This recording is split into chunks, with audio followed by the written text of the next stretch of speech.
So, ang trade natin ngayon ay gold sa London session. Bali, nag-short tayo dito. Halos kaka-open lang nung nag-green tapos nag-red dito near sa tuktok. So, if titingnan natin yung gold, nag-hesitate siyang mag-breakout, no? And nagko-consolidate siya sa taas. So, this can go either way sa mag-breakout or mag-breakdown. But based sa tingin ko, magbababa to.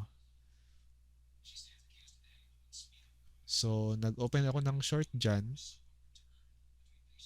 near tuktok. Then, ang target natin dito since London session, so maliit lang yung galaw. So, ang target natin for scalping, siguro nasa near 1924, mga ganun.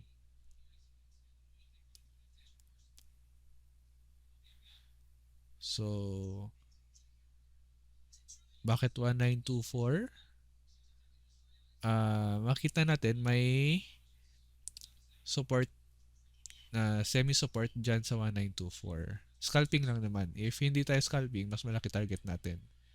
But, pag night na yung profit target natin na 1924, mga ganun, uh, close chart na muna tayo and may iba pa tayong gagawin. So, kaya scalping lang tayo during London. So, since scalping lang tayo, 1 minute time frame ang aking gamit and mapapansin nyo nagtingin-tingin din ako ng ibang mga pairs, no? Kung may ma-open trade pa. But, di na dito na tayo sa gold.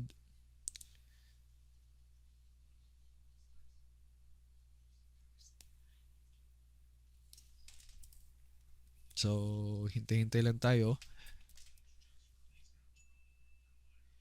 Ang cut loss natin is above nung high. Kasi breakout na yon.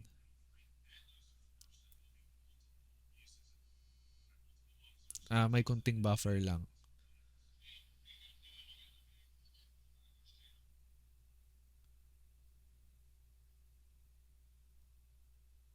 So, siguro mga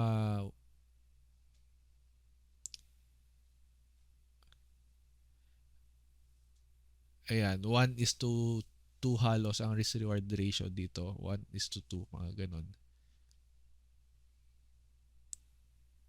Or 1 is to 1.5. Hindi kasi tayo nakapag-short sa tuktok mismo. Hinabol natin ng bumaba after dun sa tuktok.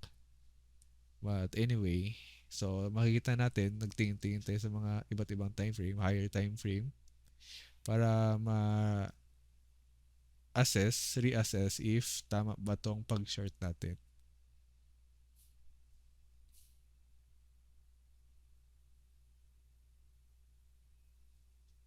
And so far, nagko-consolidate pa siya sa top.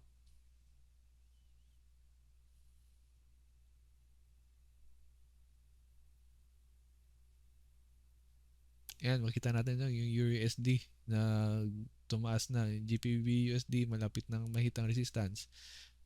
Pero dito na tayo sa gold.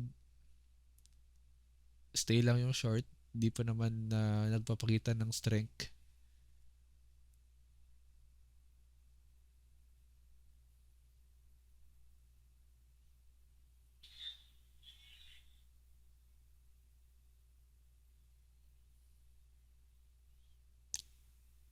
And trust in the system lang.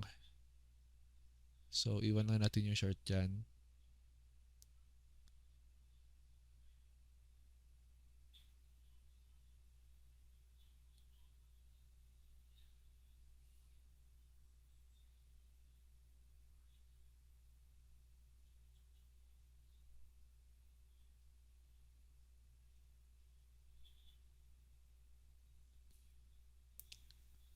Ayan, so nag-umpisa nang bumaba ang gold. So, sakto lang yung short natin.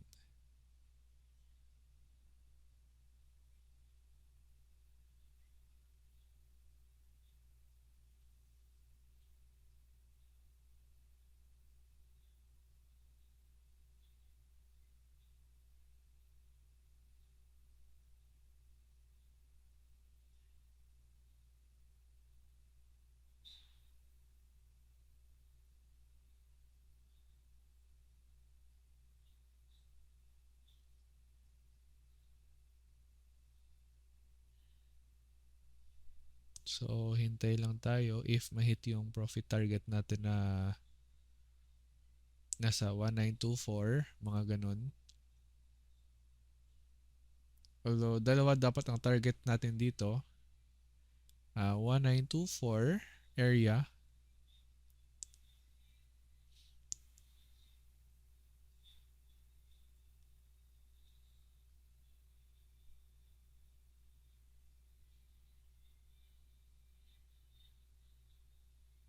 Tsaka, 1924 area. Tsaka siguro dito sa 1923.8.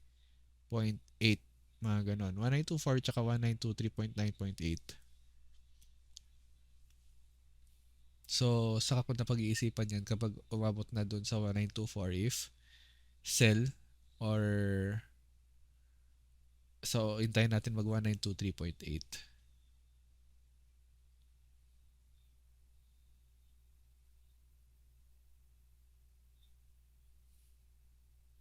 And then, since scalping tayo, so, pwede natin sakyan bawat galaw, no? Bawat long, bawat short. So, kapag na-hit yung target natin na 1923.8, maglolong tayo. Pero kapag hanggang 1924 lang, hindi muna tayo maglolong. So, kapag umabot sa 1923.8, doon tayo maglolong ng saglitan lang na trade just to scalp. Yung quick bounce lang.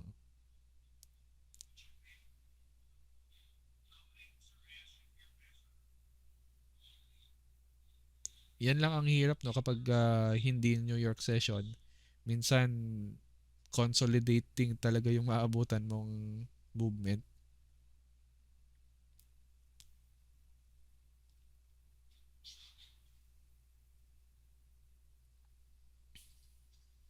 But based sa movement niya ngayon, mukhang gagalaw na.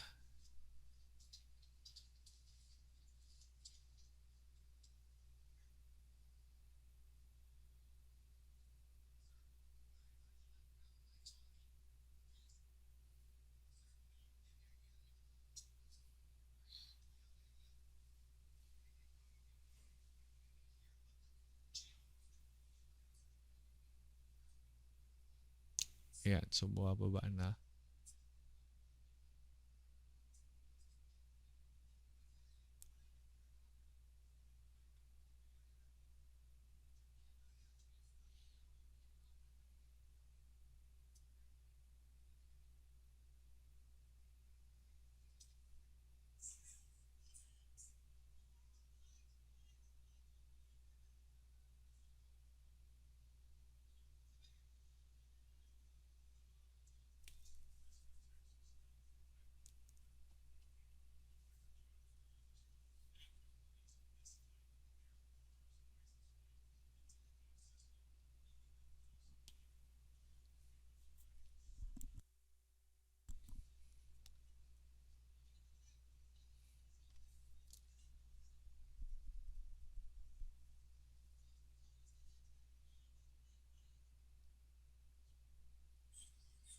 Yun, kita natin yung GPB USD mukhang strong short to.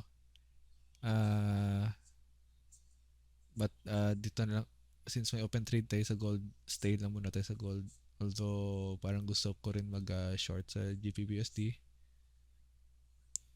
But stay na muna tayo sa gold since may need pa tayo gawin after ma-hit ang profit target profit.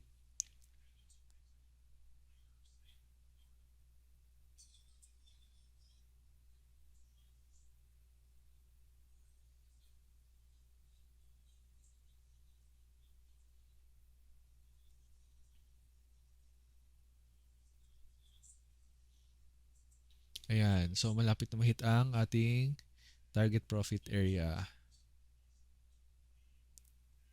So ang tagal din natin naghintay na medyo may need na tayo gawin. So tingnan natin kung saan naabot tong target, itong price movement. Pero kahit 1924 pwede na to para goods na profit take. Kon, kon,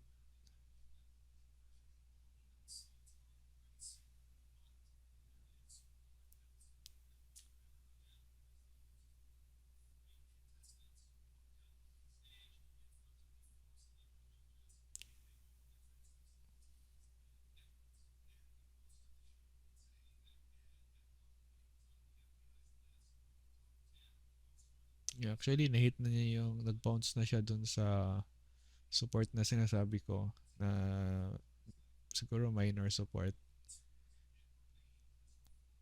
So, tingnan ko if mag-profit take na ba ako or what. Ayan, yan. Sige. So, actually, dito pwede na tayo mag-profit take. Although sa tingin ko bababa pa yan, but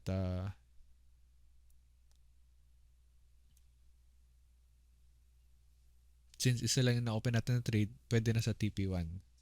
Kung marami tayong na-open na trade, like for example, dalawa, pwede yung isa yan sa 1923.8. Yung isa dito. But since isa lang, pwede na dito sa price area na to. Tingnan natin kung ano mangyayari.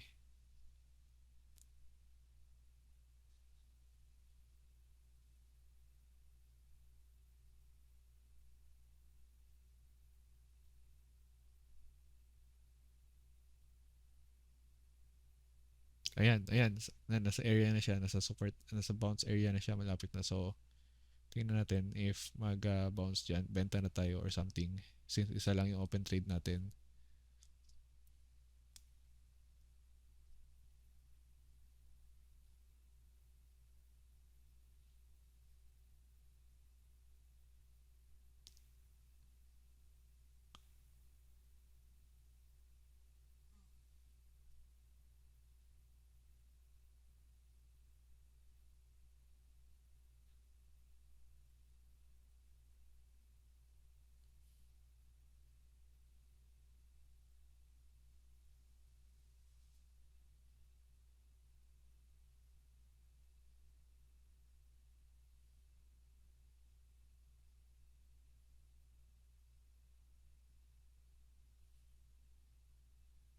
Okay, benta. Ayan, ayan.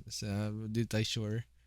And medyo ilang minutes na tayo naghintay. Scalping. So, pwede na yan benta. Although, tingnan natin if aabot dun sa TP2 night natin, 1923.9, mga ganun. 0.8, 0.9. If aabot doon, maglo-long tayo doon ng saglitan. Bounce play lang before mag-close chart.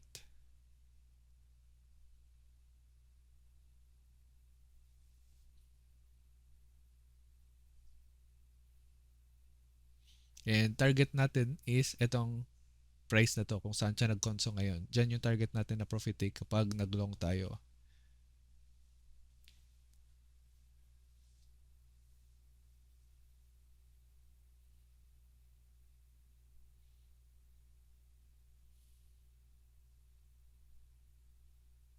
Ayun, bumaba nga. Okay, so okay lang. Tip, isa lang yung trade natin. So sa TP1 tayo nag-profit take. Ngayon, na-hit na ang TP2. Pwede na tayo mag-long banda dito. Bounce play.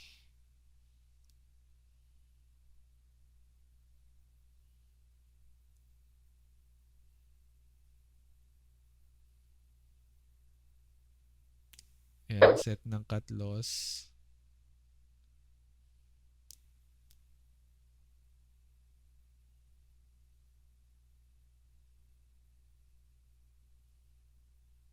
Then, dagdagan natin ng isa pang trade if mag-show siya ng signs of bounce.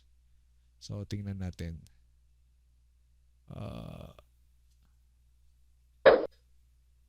or dito, yan, sa 1923.8, yung original natin na TP2, 1923.8, ayan, set tayo ng additional buy. Kapag show ng signs of bounce. Ayan, ito. Signs of bounce. Ayan, sign of bounce. Ayan, ayan. So, nag-show siya ng signs of bounce sa price action niya. So, ang TP natin dito sa trades natin is dyan sa consolidation area kasi scalping lang naman tayo.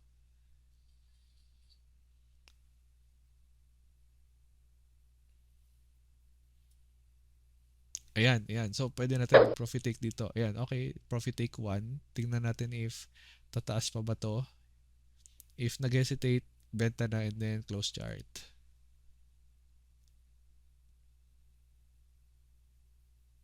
Ayan, so nakita natin parang medyo nag-hesitate siya. So,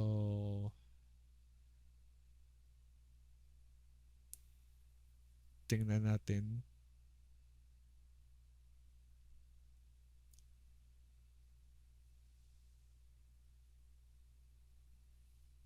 Actually, pwede na yan. Pwede na dito. If nahirapan siyang tumaas, benta na tayo dito. Ayan, so benta. Medyo parang nahirapan na siyang umangat.